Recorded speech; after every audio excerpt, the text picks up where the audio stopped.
मुंबईत ना भाजपच्या कार्यकर्त्यांनी तुम्हाला डिवचण्याचा प्रयत्न केलाय. त्यांनी घोषणाच दिल्या की 50 टक्के एकदम ओके युतीमध्ये लढताय मुंबई सारख्या ठिकाणी चेंबूरमध्ये. कार्यकर्त्यांनी कोणी काय म्हटलं ते मला माहित नाही. मुंबईमध्ये शिवसेना भाजप महायुती ताकदीने लढते आहे. विकासाच्या मुद्द्यावर आम्ही लढतोय आणि 2.5 वर्षामध्ये माझं मुख्यमंत्री पदाचं काम समोर आहे.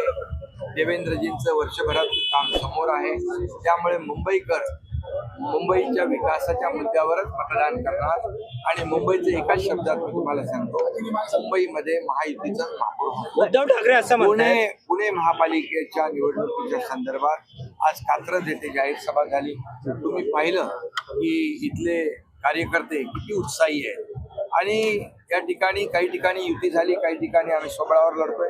पुण्यामध्ये शिवसेना स्वबळावर लढते आहे, परंतु कार्यकर्त्यांचा प्रचंड उत्साह, कार्यकर्त्यांमध्ये प्रचंड एक निवडणुकीला घेऊन की ही निवडणूक कुठल्याही परिस्थितीमध्ये जिंकायची आहे या ईर्ष्येने कार्यकर्ते उतरलेले आहेत.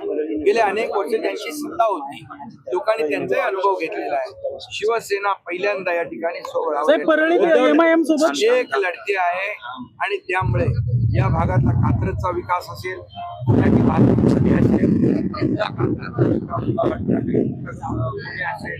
या ठिकाणी ज्या काही सोयीसुविधा पिण्याच्या पाण्याची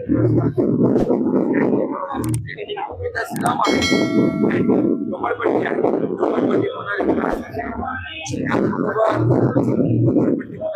आहे, क्लस्टर आहे, या सर्व आणि ते विभाग माझ्याकडे असल्यामुळे नक्की या ठिकाणी देखील पुणेकरांना न्याय मिळेल. झोपडपट्टी मुक्त पुणे हे होईल आणि मी आपल्याला एवढंच सांगतो की आमचा अजेंडा जो आहे तो विकासाचा. विरोधकांनी आम्हाला हलक्यात घेऊ नये. शिवसेना एक मजबूत पक्ष आहे.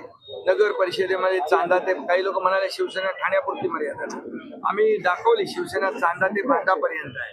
आणि जे आता विरोधक आहेत जे आमच्या विरोधामध्ये काही मोठी भाष्य करतायत, शिवसेनेला कमी लेखतायत, पण मी आपल्याला एवढंच सांगतो, शिवसेना विरोधकांना देखील कात्रजचा घाट दाखवल्याशिवाय.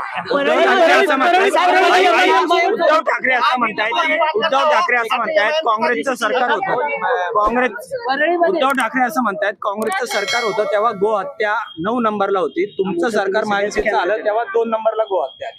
सर्वाधिक मातेला राज्यमातेचा दर्जा देण्याचं काम मी मुख्यमंत्री असताना केलं. हे पहिलं राज्य देशातलं आहे गोमातेला राज्यमातेचा दर्जा देणारं, आणि जिथे कुठे असं होत असेल त्यांच्यावर कठोर कारवाई केली जाईल.